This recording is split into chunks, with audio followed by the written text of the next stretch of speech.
ऐलनाबाद नगर पालिका चुनाव के लिए बीजेपी नेता गोविंद कांडा प्रचार के लिए मैदान में उतरे हुए हैं। गुरुवार की देर शाम भी गोविंद कांडा बीजेपी, जेजेपी और हालोपा समर्थित उम्मीदवारों के लिए प्रचार करते दिखे।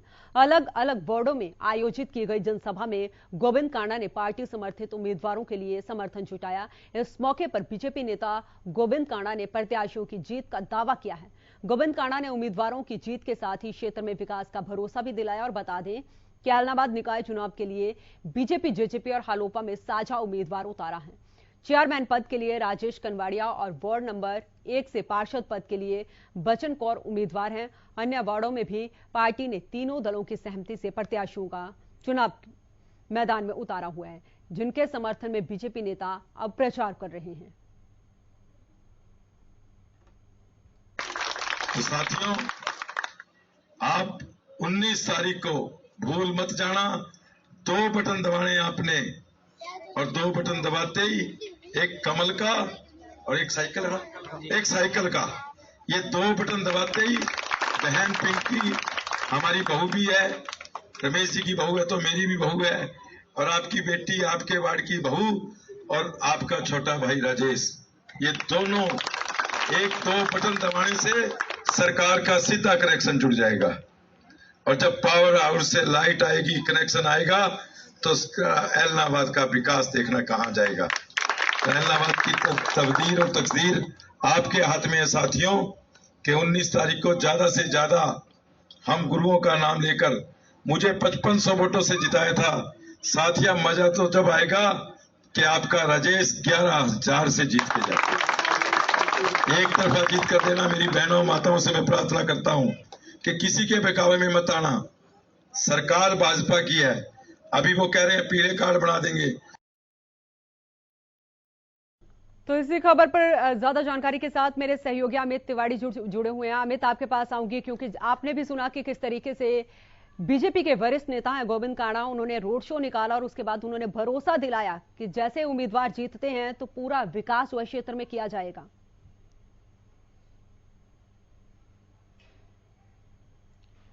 निश्चित रूप से अन्नू, जब स्थानीय निकाय चुनाव हैं और छोटी सरकार को चुना जाना है तो उसके लिए तमाम जो है वो उपाय किए जाते हैं अपने मतदाताओं को जिताने के लिए। और पहले गोविंद कांडा ऐलनाबाद विधानसभा से उपचुनाव जो है उन्होंने लड़ा था और करीब 60,000 मत लिए थे वहां से। और शहरी जो इलाका है ऐलनाबाद शहर की बात करें तो वहां 5500 वोटों से उन्हें बढ़त भी मिली थी। इसी को लेकर वे उत्साहित भी हैं और मतदाता कनवाड़िया बीजेपी के चेयरमैन पद के प्रत्याशी हैं। और बाकी तमाम वार्डों में अगर ऐलनाबाद नगर पालिका की बात करें तो 17 वार्ड हैं, उनमें से 3 वार्डों में पहले ही निर्विरोध जो निर्वाचित हो चुके हैं बीजेपी समर्थित जो पार्षद हैं, और अब 14 वार्डों में बीजेपी के समर्थित उम्मीदवार मैदान में हैं। उनकी जीत सुनिश्चित करने के लिए लगातार गोविंद कांडा लोगों के बीच जा रहे हैं। पहले भी उनके सभी कार्यालयों का उद्घाटन किए और लगातार जनसंपर्क अभियान उनका लगातार जारी है।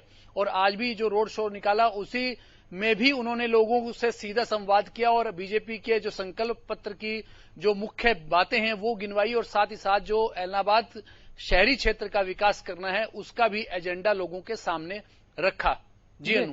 हाँ, अमित, बात करूंगी क्योंकि आप काफी दिनों से ग्राउंड जीरो पे मौजूद हैं और आपने लोगों की नब्ज टटोलने की पूरी कोशिश की है। किन मुद्दों पर जो है लोग वोट करेंगे?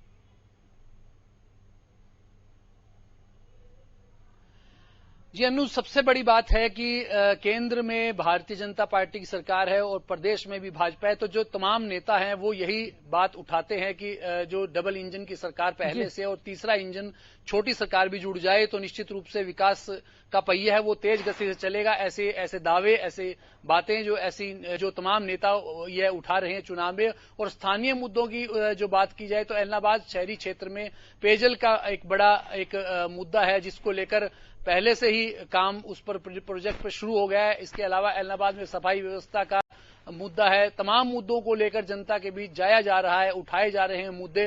बीजेपी अभी जो अगर बात करें ऐलनाबाद के चुनावी जो धरातल की बात करें तो अभी वहां पर जो कांग्रेस समर्थित उम्मीदवार हैं राम सिंह सोलंकी से सीधी टक्कर जो है वो बताई जा रही है भाजपा समर्थित उम्मीदवार जो राजेश कनवाड़िया हैं उनकी। इसके अलावा आज जो इनेलो के दूसरे भी जो समर्थित उम्मीदवार हैं वे भी मैदान में उतरे। हालांकि कांग्रेस समर्थित प्रत्याशी सिंबल पर नहीं उतरे हैं, वो उन्हें अलग सिंबल मिला है।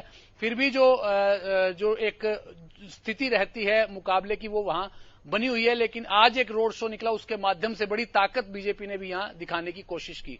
जी अनु। हाँ अमित, अगर बात करूं परसों मतदान होना, 19 तारीख को मतदान होना है, ऐसे में कितने मतदान केंद्र बनाए गए हैं? और जिक्र करूंगी क्योंकि 22 को रिजल्ट घोषित होगा।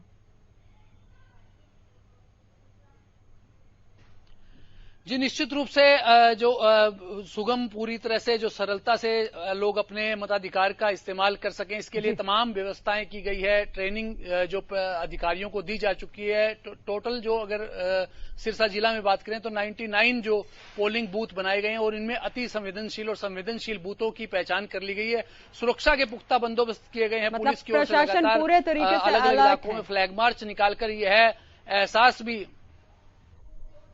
जी बिल्कुल अनु, पूरी तरह से अलर्ट है और लगातार यह बताने की कोशिश की गई है कि निष्पक्ष जो है वो मतदान की प्रक्रिया संपन्न करवाई जाएगी और उसके बाद जो है 22 जून को जो ईवीएम है उनकी जो काउंटिंग होगी मतों की और उसके बाद जो परिणाम घोषित होंगे।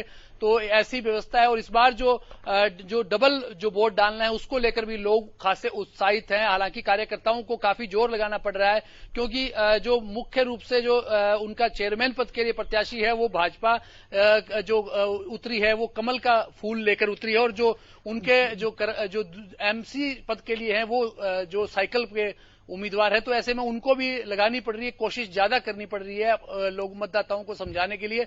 लेकिन मतदाता इस बार चेयरमैन सीधा चुनेगा और एमसी भी पहले से चुनता आ रहा है। तो ऐसी व्यवस्था है। इस बार का चुनाव नई तरह का चुनाव है और इसमें बड़े उत्साह से मतदाता अपनी भागीदारी करेगा। इसके लिए प्रशासन ने भी पुख्ता बंदोबस्त किए हैं। लेकिन अमित, बात करूंगी सिंबल का कोई फर्क पड़ेगा क्योंकि बीजेपी और जेजेपी सिंबल पर चुनाव लड़ रही है, कांग्रेस हालांकि बिना सिंबल के चुनावी मैदान में उतरी हुई है। जी निश्चित रूप से अनु, कांग्रेस हालांकि सिंबल पर नहीं लड़ रही है। कांग्रेस ने पहले भी काफी ऐसे चुनाव रहे हैं जिनमें स्थानीय निकायों में सिंबल का इस्तेमाल नहीं किया। भारतीय जनता पार्टी ने चेयरमैन पद के जो उम्मीदवार उतारे हैं उनके लिए सिंबल रखा है और इसी तरह से इनेलो और जेजेपी भी मैदान में सिंबल के साथ उतरी है। तो अभी मतदाताओं में निश्चित रूप से एक पार्टी से जुड़ाव रहता है और इसी जुड़ाव को ही जो मतदाता किस करवट बैठते हैं वो देखने वाली बात होगी। जी चलिए, बहुत बहुत शुक्रिया अमित, तमाम जानकारी के लिए आपका बहुत बहुत शुक्रिया।